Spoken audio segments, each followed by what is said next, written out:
with another one. So I've been seeing a lot about the Tate brothers, you know, what's been going on with them. I don't really be too much in tune with it, but I do pay attention to a little bit of it, man. But personally, I'm away from my opinion at the end.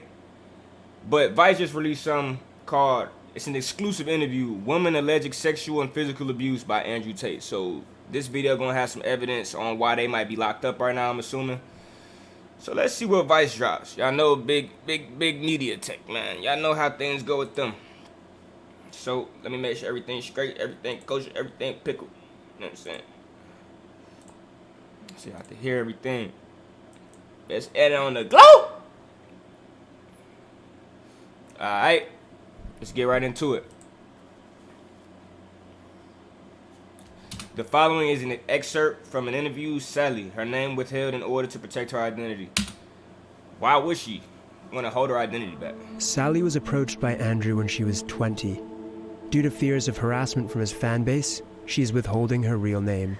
First night that I worked for him, Andrew bought me like 5 bottles of wine.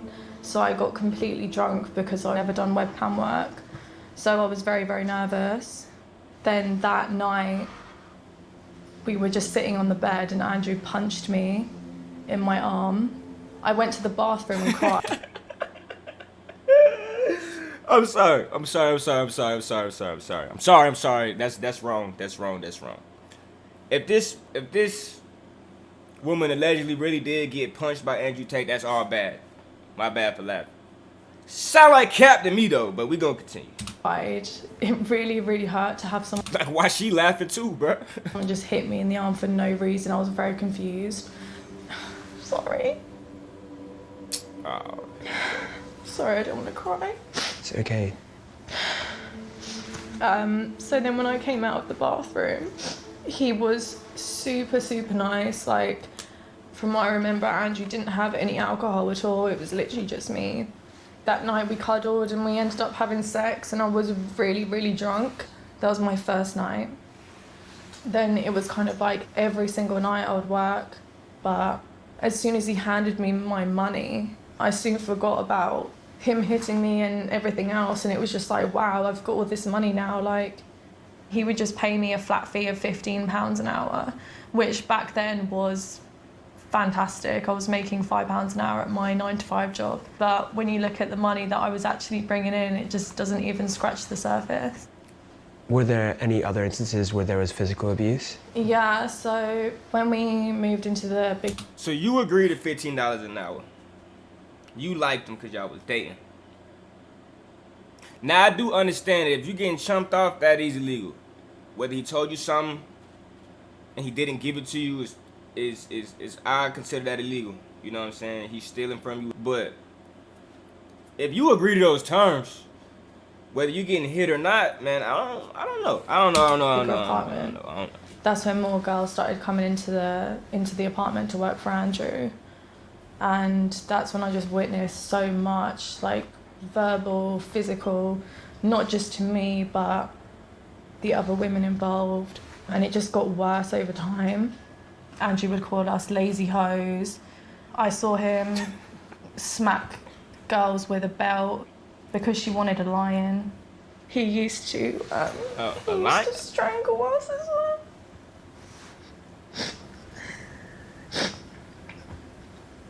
Why didn't you leave though? Like, why didn't you just leave? There was another time when he came into the bedroom. Me and the other girl, we would sleep in the same bed with Andrew, but at this time the girl had a partner, so she was not interested in Andrew at all. And I had gone to the shower, I came back and I noticed he was, like, I saw him raping her. And,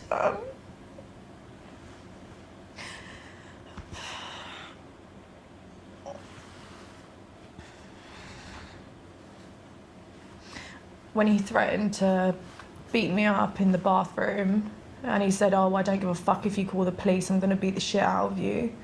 That's kind of when I knew, you know, I had to get out of there.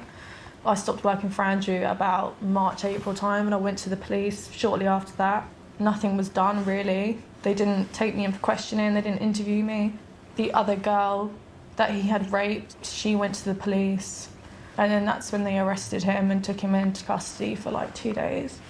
When Andrew was arrested, we were taken in for a proper interview, and it kind of just got left. I would send emails asking them to update. I'd hear nothing back.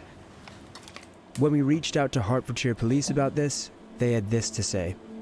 We acknowledge that there were some delays to the investigation. This was addressed at the time and apologies were made. The case was only closed in late 2019 after a case file had been sent to the Crown Prosecution Service and they took the decision not to prosecute. All those involved in the investigation were further updated at the time. The Crown Prosecution Service said in this case we carefully reviewed all the evidence provided by the police regarding each complainant and concluded it did not meet our legal test and there was no realistic prospect of a conviction. Why We didn't sent she a get a letter rape to kit each or something? complainant explaining our decision not to charge. When he went into Big Brother, that's when they started to take things seriously. He's on TV, we need to get him out. They told me, oh, the producers don't want to release him because he's... How old are these allegations? Like, how long ago was this for real? proving to be entertaining. He was removed because of this ongoing police case, and it kind of just got left at like 2016. We reached out to Banijay UK, the company behind Big 2016? Brother, and they said, as soon as we were made aware by Hertfordshire Police on the 8th of June 2016 that Andrew Tate was being investigated by the police, we began a process of extensive consultation with Channel 5 and legal teams, including the lawyers representing Andrew Tate. During this period, and whilst we sought to clarify the details required by Channel 5 on the police investigation, Andrew was closely monitored at all times. He was removed from the house on the 13th of June. And since then, has anything come of it? Unfortunately, they turned around and just said, oh, we can't continue this case anymore. It's just insufficient evidence. We're not going to take it to court. You witnessed the rape occurring. Did that not count as evidence for them? No. They openly said it's really, really difficult to prove rape. Cause there's so many women nowadays just claiming that this and that just for money.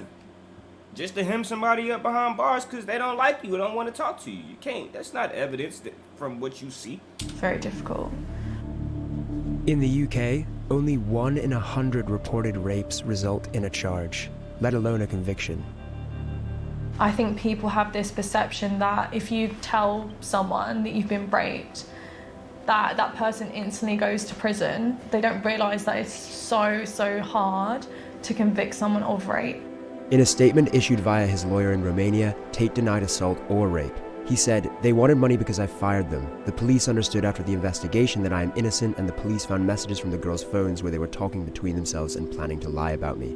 Sally said, the CPS sent a letter saying that... So where are those images? Where are those pictures? Why aren't they showing that on this allegation video? One of the reasons they didn't charge Tate was because they found voice notes on our phones where we talked about whether we should tell the police that he gave us alcohol. We were talking about it because that is what happened. He used to get us drunk. That's your fault. You are a fully grown adult wanting to drink alcohol. That has nothing to do with Andrew. You know, you see all these young men talking about how he's such a great guy and he's their idol and stuff, and that's so difficult to see. There are better role models out there. Don't be fooled by all the money and the nice cars and all the women. Working on yourself and becoming a better man and better mindset, yeah, but real men don't lay their hands on women.